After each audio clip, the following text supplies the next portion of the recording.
নাটক করছে, হপের চপ খাওয়ানোর চেষ্টা করছে। উনি বলেছিলেন এসআইআর হলে ঘেরাও হবে ইলেকশন কমিশন অফিস। তারপরে তিনি যে চা খেয়েছে, পানি খেয়ে এসছে অফিস থেকে, আজকে গল্প শোনাচ্ছে।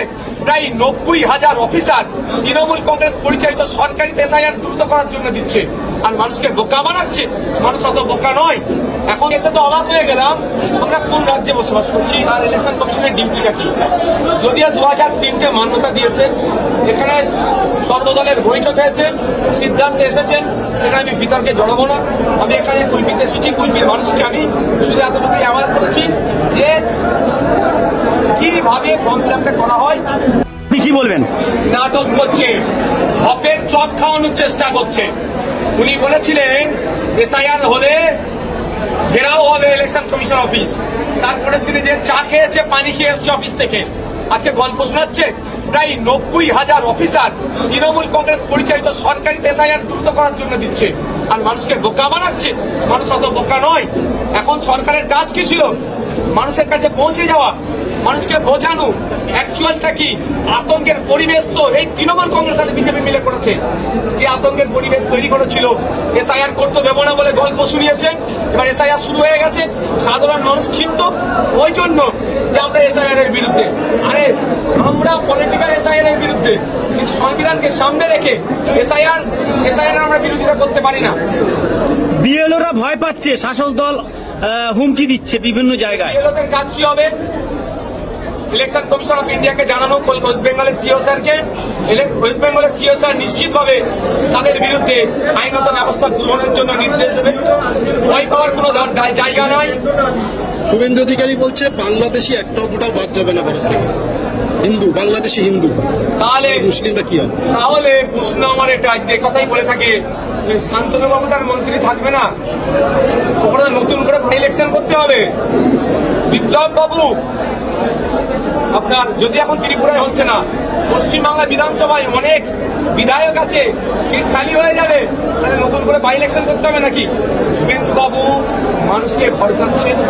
আমরা শুভেন্দু বাবুকে স্পষ্ট ভাষায়, দার্থহীন ভাষায় বলতে চাই, কোনো মতুয়া, কোনো নমশূদ্র, কোনো আদিবাসী, কোনো দলিত, কোনো মুসলিম বৈধ ভোটারকে যদি কেউ চক্রান্ত করে বাদ দেয়, ইন্ডিয়ান সেকুলার ফ্রন্ট তাদের পাশে থাকবে, তাদের বৈধতা প্রমাণের জন্য সর্বোচ্চ স্তরে লড়াই করবে।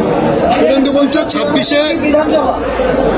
আজকে সারা রাজ্যে যখন 2002 সালের ভোটার লিস্ট ধরে এসআইআর শুরু, এই যে কুলপির বুকে দাঁড়িয়ে আপনি মিটিং করছেন, কুলপিতে 2002-এর কোনো ভোটার লিস্ট নেই। আমি এসে তো অবাক হয়ে গেলাম।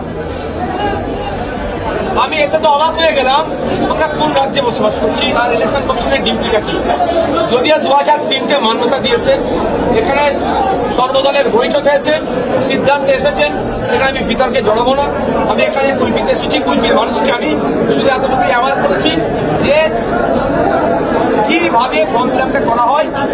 বাঘ যদি ইসিআই হয়, আপনার এসআইআর যদি বাঘ হয়, বাঘকে আমাদের খাঁচাবন্দি করতে হবে কাগজের মাধ্যমে, সিস্টেমের মাধ্যমে। সেই সিস্টেমটা 26-এ যদি ভোট হয়, বিষয়টি নিয়ে গতকালই তৃণমূল কংগ্রেসের পক্ষ থেকে নির্বাচন কমিশনকে লিখিত 2003-এর ভোটার লিস্ট কেন দেওয়া হবে, যেখানে 293টা বিধানসভায় 2002-এর ভোটার লিস্টে মান্যতা পেয়েছে। এটা নিয়ে একটা লিখিত অভিযোগ জানানো হয়েছে আপনাদের পক্ষ থেকে। না, আমি সর্বোচ্চ লিডার হিসেবে আজকে জানলাম, আমি এটা জানছি। যদিও আমাদের বিধানসভার স্তরের যে লিডাররা আছে, তারা এই বিষয়টাকে নিয়ে যদি এখন দিয়ে বিতর্ক তৈরি করে, তাহলে সময় যদি কিল হয়ে যায়, বিপদে আছি। আর তৃণমূল কংগ্রেসে এতদিন পরে ঘুম ভাঙলো। তৃণমূল কংগ্রেস সারা রাজ্যে এসআইআর করতে দেবে না বলছিল, তাহলে কেরলের মধ্যে রেজুলেশন পাস করালো না কেন? সেটাও কিন্তু করেনি। তো এই বিষয়টা নিয়ে আমাদের নেতৃত্বের সাথে আমরা কথা বলি, যারা লিগাল এক্সপার্ট আছে কথা বলি। আমাদের কাজ একটাই, ইসিআই যে স্বচ্ছ ভোটার লিস্ট তৈরি করতে চাইছে, সেই ভোটার লিস্ট যাতে স্বচ্ছতা থাকে, কোনোভাবে অস্বচ্ছ না হয়, কোনো বৈধ ভোটার না বাদ ধরে, তার জন্য আমরা এখন ব্যস্ত, তার জন্য আমরা চিন্তিত, তার জন্য আমরা কাজে লেগে আছি। গতকাল শুভেন্দু অধিকারী একের পর এক আতঙ্কে আত্মঘাতী হচ্ছে। দেখা গেছে আজকেও মুর্শিদাবাদের যে গান্ধী পৌরসভা রয়েছে, সেখানে মুন শেখ নামের এক ব্রিজকে আত্মঘাতী হয়েছে। এই বিষয়ে গতকাল বা আজকেই হাওড়া জেলাতেও হয়েছে। আমি সাধারণ মানুষের উদ্দেশ্যে বলবো, অযথা অহেতু তৃণমূল কংগ্রেসের আর বিজেপির বাইনারি ট্যাপে আপনারা পড়বেন না। বিজেপি আর তৃণমূল মিলে মানুষকে আতঙ্কের সৃষ্টি করছে, পরে এটাকে বাইনারি পলিটিক্স করবে। 2026 সালে ভোটের বৈতরণী পার করবে। সিএ এনআরসি ছিল 2021-এর ভোট ধরা কল, 2026-এর ভোট ধরা কল হিসাবে ব্যবহার করতে চাইছে এসআইআর। আমি অনুরোধ করব, আপনার বাবার মা, দাদু, দাদি এই 4 জনের কাগজ নতুন ভোটার লিস্ট তথা 2002-এর ভোটার লিস্টে যদি না থাকে, আপনারও অপশন আছে, আপনার ভোটাধিকার কেউ কেড়ে নিতে পারবে না। তার জন্য 3টে স্ল্যাব করেছে। একটা হচ্ছে বিফোর 1987, 1987 সালে যাদের আগে জন্ম, তাদের নিজের শুধু একটা 11টা প্রুফের মধ্যে কোনো একটি প্রুফ দিলে তারা ভোটাধিকার হিসাবে তাদেরকে বিবেচ্য করা হবে। আর দ্বিতীয় হচ্ছে 1987 সাল থেকে 2004-এর মধ্যে যাদের জন্ম, যে 11টি গাইডলাইন দিয়েছে মধ্যে যে কোনো একটি, তার মধ্যে অবশ্যই আপনার আধার কার্ডটাকে ইনক্লুড করেছে। সুপ্রিম চড় খাওয়ার পরে সুপ্রিম বিহার নিয়ে মামলা হয়েছিল, সুপ্রিম কোর্ট এটাকে করেছিল। সুতরাং তখন কি করতে হবে, 87 থেকে 4-এ যাদের জন্ম, তাদের হয় তার কার্ডের সাথে, তার একটা প্রমাণপত্রের সাথে তার বাবা অথবা মা একটা যে কোনো ডকুমেন্টস দিলে হয়ে যাবে। আর 2004-এর পরে যাদের জন্ম, তাদের ক্ষেত্রে তার ডকুমেন্টস, তার বাবা এবং মা দুজনের ডকুমেন্টস দিতে হবে ওই 11টি ডকুমেন্টসের মধ্যে থেকে। 11টি ডকুমেন্টস আমরা পেয়ে যাব। সর্বোপরি রেসিডেন্সিয়াল সার্টিফিকেটের কথা বলা হয়েছে। অসুবিধে কোথায়? কেউ আতঙ্কিত হবেন না, কাউকে বিস্পান এই ধরনের কিচ্ছু করতে হবে না।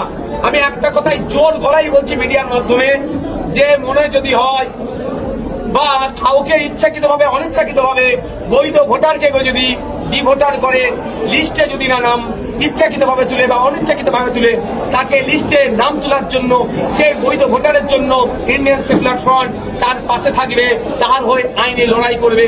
সুতরাং কোনো দরকার নেই কাউকে তাদের শরীরের উপর আঘাত দেওয়া, কোনো অঘটন ঘটানো। Thank you.